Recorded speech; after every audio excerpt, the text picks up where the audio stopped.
All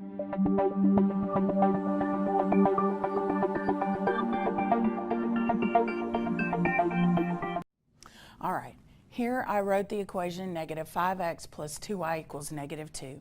So our first step is to isolate the y, isolate our variable.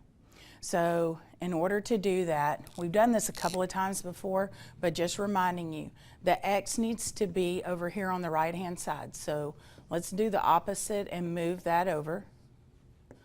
We're going to add 5x to both sides. And here, that gives me 0, so that gives me 2y is equal to, and remember, if we want this to be in y equals mx plus b, we want the 5x here in the front. And then you carry the sign, goes with the number, negative 2, like that.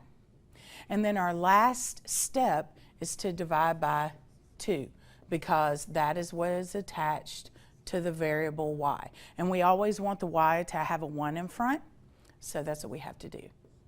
So now I get y equals 5 over 2, so that's 5 halves x, and negative 2 divided by positive 2 is negative 1. So that's our equation. Now, from this equation, we can identify our slope and our y-intercept. So our slope is right here, 5 over 2.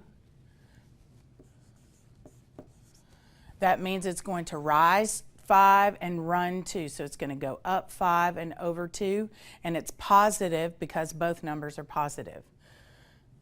Next, identify our y-intercept, and remember I said the sign goes with it, okay? So the y-intercept is negative 1. That's where you're going to begin your graph, on the y-axis where it says negative 1. So that's just a little bit on how to put your equation in y equals mx plus b if you need to. Okay, and then identify the specific parts that you need to identify before you start to graph. Again, this is the easiest way to graph a line that's diagonal, is just put it in y equals mx plus b.